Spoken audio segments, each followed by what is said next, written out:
अस्सलाम वालेकुम।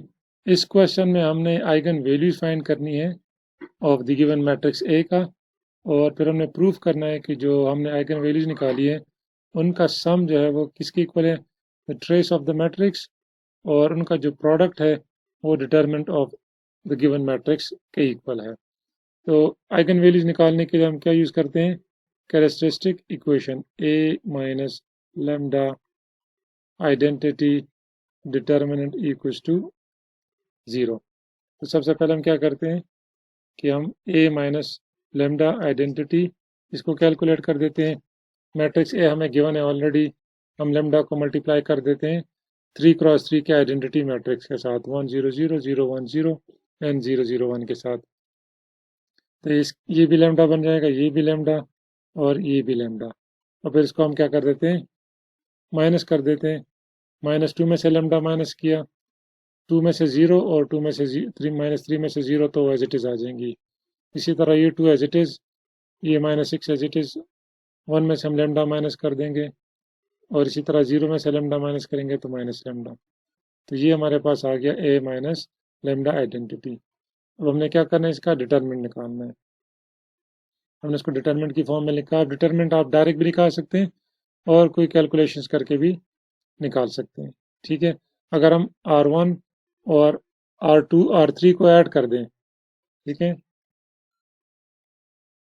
R1 के अंदर इसके साथ अगर हम R3 को इसमें ऐड कर दें तो ये बन जाएगा -3 लेमडा 2, और ये -2 बन जाएगा 0, और -3 और माइनस लेमडा बन जाएगा -3 लेमडा, -3 माइनस लेमडा। अब डिटरमिनेंट की प्रॉपर्टी है कि अगर किसी रो में कोई चीज़ कॉमन है तो आप उसको बाहर निकाल सकते हैं, कॉमन ले सकते हैं। तो -3 माइनस लेमडा इस पूरे रो के अंदर यहाँ पे भी है और यहाँ पे भी है। यहाँ चूंकि 0 है तो मल्टीप्लाई करें तो कोई फ़र्क नहीं पड़ेगा। अगर हम -3 माइनस लेमडा को कॉमन लेके बाहर निकाल दें तो इसमें 1 बच जाएगा, यहाँ 1 और यहाँ पे 0, क्योंकि -3 लेमडा -3 माइनस लेमडा 0 से मल्टीप्लाई होगा तब भी 0 ही आएगा। तो this into this equals to 0 का मतलब है कि या तो ये इक्वल्स टू 0 है या फिर ये इक्वल टू 0 है। तो -3 माइनस लेमडा 0, दैट मीन्स कि लेमडा इज इक्वल्स टू -3 की एक वैल्यू तो आ गई है लेमडा की। अब यहाँ से हमने अगेन ये डिटर्मिनेंट है, आप किसी भी रो से करें या कोई कॉलम या रो ऑपरेशन करके इसको सॉल्व करें, आप स्ट्रेट अवे डिटर्मिनेंट भी निकाल सकते हैं। हमने क्या किया कि हमने इसको 0 करना है। अब इसको कैसे 0 कर सकते हैं, या हम C1 में से कॉलम 1 में से कॉलम 3 को माइनस कर दें तो 1 माइनस 1 क्या आ जाएगा 0, 2 माइनस 6 क्या आ जाएगा +8, और -1 माइनस लेमडा क्या आ जाएगा -1 प्लस लेमडा। अब हम एक्सपेंड कर देते हैं रो 1 के लिहाज से, तो हमें सिर्फ ये कैलकुलेट करना पड़ेगा, ये बाकी दो तो वैसे भी 0 हो जाएंगी। तो इससे आंसर आने वाला 0, इससे आने वाली वैल्यू 0, हम सिर्फ इसको कैलकुलेट करेंगे। तो इन दोनों को हमने, इस रो को और इस कॉलम को इग्नोर किया तो ये चीज़ आ जाती है हमारे पास, वो हमने यहाँ पे लिख दी है। इसके साथ हम क्या करेंगे, 1 मल्टीप्लाई कर देते हैं। ये सिंपल डिटर्मिनेंट है, इन दोनों का मल्टीप्लिकेशन और इन दोनों की मल्टीप्लिकेशन। तो यहाँ से क्या आएगा -16, और इन दोनों को मल्टीप्लाई कर देते हैं, हमारे पास इसको हम लिख देते हैं ये एज इट इज़, और इसको हम लिख देते हैं लेमडा पहले लिख दें -1 बाद में।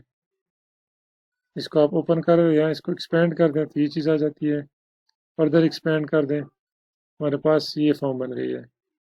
ये क्वाड्रेटिक इक्वेशन है, फैक्टराइज कर सकते हैं तो फैक्टराइज कर दें, क्वाड्रेटिक फार्मूला यूज़ करना चाहते हैं तो क्वाड्रेटिक फार्मूला यूज़ करें।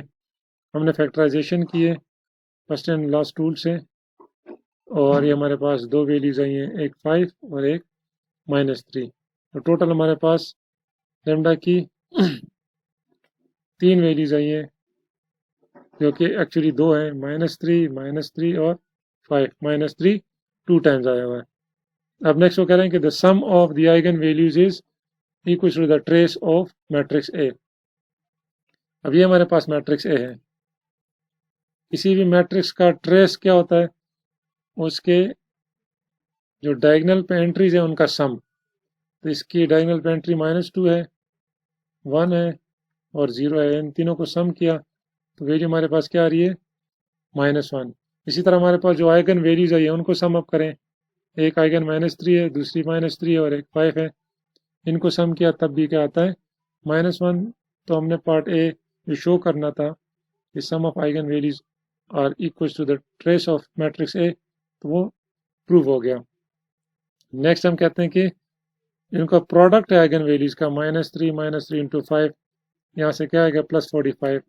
ये इक्वल होगा, अगर हम इस मैट्रिक्स ए का डिटरमिनेंट निकाले वो भी 45 आना चाहिए। तो हमने इसको लिया, इसको इग्नोर किया, इसको इग्नोर किया, ये आ गया। जब इसको लिया तो इसको इग्नोर किया, इसको इग्नोर किया तो ये आ गया हमारे पास।